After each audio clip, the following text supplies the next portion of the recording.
Assalamualaikum warahmatullahi wabarakatuh. Perkenalkan, nama saya Reva Aulia dengan NIM 41032, 10225, 1017. Di sini saya akan menjawab dari pertanyaan UTS tentang hakikat berkesulitan belajar yang diampu oleh Bapak Henry Abdul Kohar. Di sini saya akan menjawab pertanyaan pertama, yaitu mengenai perbedaan antara learning disability dan learning difficulty. Kalau untuk learning disability sendiri, yaitu gangguan neurologis intrinsik yang mempengaruhi kemampuan otak untuk menerima, memproses, menyimpan, serta merespon informasi.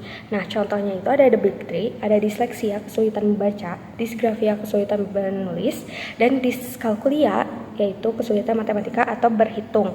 Kalau untuk learning difficulty itu kesulitan belajar umum, jadi hambatannya itu terjadi pada faktor eksternal di luar itu. Jadi misalnya apakah si gurunya ini yang salah dalam proses atau strategi pembelajarannya sehingga si siswanya itu atau si anak ini tuh akan bolos atau tidak mengikuti pembelajaran si guru tersebut. Pertanyaan kedua yaitu mengenai apa sih hidden disability dan apa perbedaan anak hidden disability dengan yang lainnya. Nah, kalau untuk hidden disability merupakan hambatan yang tidak kasat mata. Lalu apa yang membedakannya? Sebetulnya tidak ada yang membedakan antara fisiknya dari anak hidden disability dengan anak pada umumnya. Secara fisik mereka sama saja. Yang membedakannya itu mengenai kesenjangan IQ-nya dengan prestasi akademik yang dia capai. Itu yang membedakannya tuh. Terus apa sih peran guru yang harus dilakukan? Yang pertama, peran guru itu bisa melakukan pendekatan individual kepada sang anak, kayak mengenal lebih jauh karakteristik si anaknya, lalu metode apa atau hambatan apa sih yang mereka alami dalam mata kuliah apa atau pembelajaran apa. Lalu setelah itu memilih strategi pembelajaran. Pasti tiap anak hidden disability itu memiliki strateginya yang berbeda. Nah, kita menjadi seorang guru itu perlu memahami sekali karakteristik siswa agar tidak salah sasaran dan menciptakan hasil yang optimal kepada sang anak. Selanjutnya lingkungan. Nah, lingkungan juga memiliki faktor yang akan mempengaruhi kepada sang anak. Jadi kita harus memberikan pemahaman bahwa di lingkungan itu harus mensupportnya, mulai dari keluarga terdekatnya, orang tuanya, terus kita sebagai guru dan juga teman-temannya harus memahami bagaimana kondisinya tanpa harus mengolok-olok ataupun mengejek.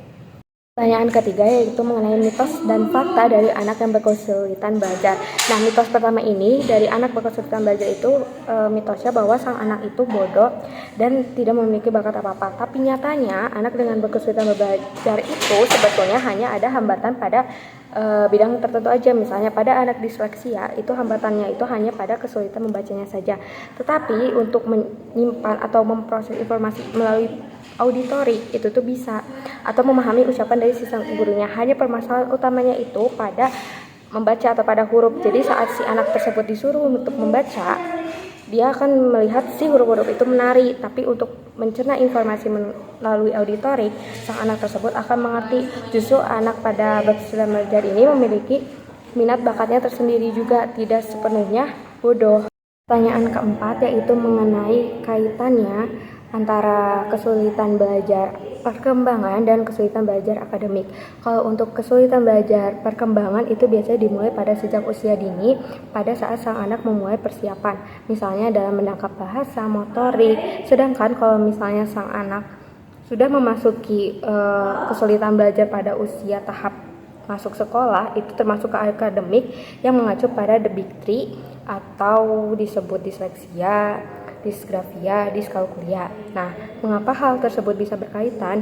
Jika seorang anak memiliki permasalahan pada kesulitan belajar pada perkembangannya, itu akan mempengaruhi pada saat sang anak sudah memasuki fase sekolah atau kesulitannya itu dalam bidang akademiknya. Saya akan menjawab pertanyaan nomor 5 mengenai kesulitan belajar spesifik. Yang akan saya ambil yaitu mengenai disleksia. Disleksia merupakan kesulitan belajar dalam membaca huruf-huruf. Nah, cirinya itu di kelas itu yang pertama, dia akan sulit membedakan huruf yang sama atau mirip bentuknya, seperti B dan D, lalu M dan N yang berdekatan seperti itu.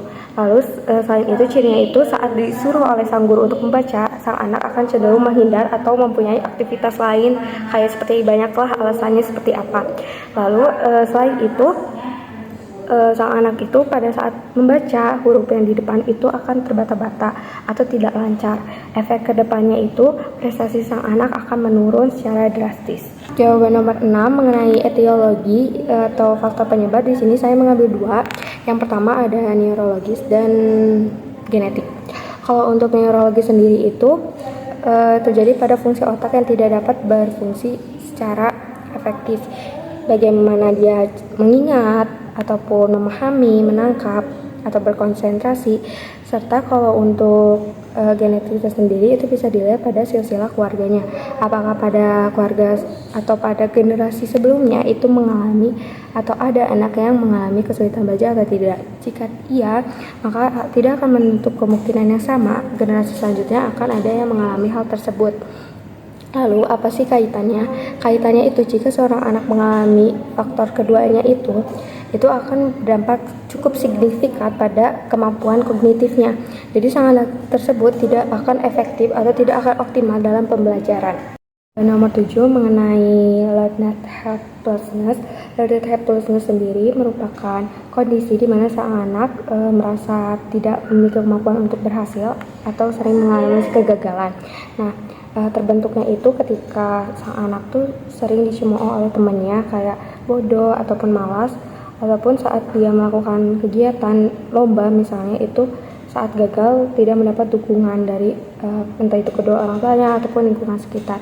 Nah, dampak psikologis yang dialaminya itu sang anak tuh akan menjadi pasif, kurang percaya diri, menurunnya prestasi akademik ataupun non akademik, serta kurangnya motivasi. Nomor 8 mengenai komorbiditas. Komorbiditas itu merupakan kondisi penyerta di mana jika seorang anak itu ADHD disertai dengan penurunan prestasi belajar atau kesulitan belajar, maka treatment yang harus dilakukannya itu ADHD. Nah, pelayanan yang harus dilakukannya itu adalah pelayanan ADHD. Namun, jika sang anak itu kesulitan belajar disertai ADHD, maka treatment yang harus dilakukannya yaitu adalah kesulitan belajar. Si ADHD ini hanya kondisi penyertanya saja. Nah, kaitannya itu misalnya jika seorang anak itu berada di kelas, lalu disuruh untuk membaca tapi dia tidak mau, maka dia mengalami kesulitan belajar. Tapi jika dia murni ADHD lalu disuruh duduk, itu tidak akan bisa diam, tapi dia bisa mengikuti pembelajaran. Hanya permasalahannya itu pada hiperaktivitas, inatensi, dan impulsivitas. Dampaknya itu akan terjadinya penurunan dalam prestasi akademiknya secara drastis dan cukup signifikan. Nomor 9 yaitu mengenai identifikasi dini. Mengapa identifikasi dini ini penting? Karena pada saat anak memasuki tahap perkembangan itu adalah di mana sang anak akan mudah untuk menyerap, menerima informasi, dan merespon. Nah, hal ini tuh penting karena bentuk intervensi dini, karena itu merupakan cara yang cukup efektif untuk mencegah kesulitan belajar. Nah, apa nanti yang kedepannya akan meminimalisir atau apa dampaknya? Dampaknya itu akan membuat kognitif anak itu cukup optimal. Nomor 10 yaitu dari pertanyaan terakhir mengenai prosedur screening anak kesulitan belajar. Yang pertama itu melakukan observasi, melihat kemampuan siswa di kelas, bagaimana dia cara membacanya, menghitung, ataupun menulis. Setelah itu melakukan pengumpulan data, baik itu dikelompokkan nantinya, entah itu melalui Google Form atau melalui pencatatan secara langsung. Nah, selanjutnya memilih strategi apa yang harus dilakukan. Nah, nanti kan sudah kekumpul nih datanya. Jadi tiap siswa atau anak tuh nanti tuh akan berbeda kesulitan belajarnya itu, dan tidak mungkin strategi yang dilakukannya itu sama. Nah, misalnya sang anak itu disleksia, itu akan mulai strategi untuk disleksia gitu.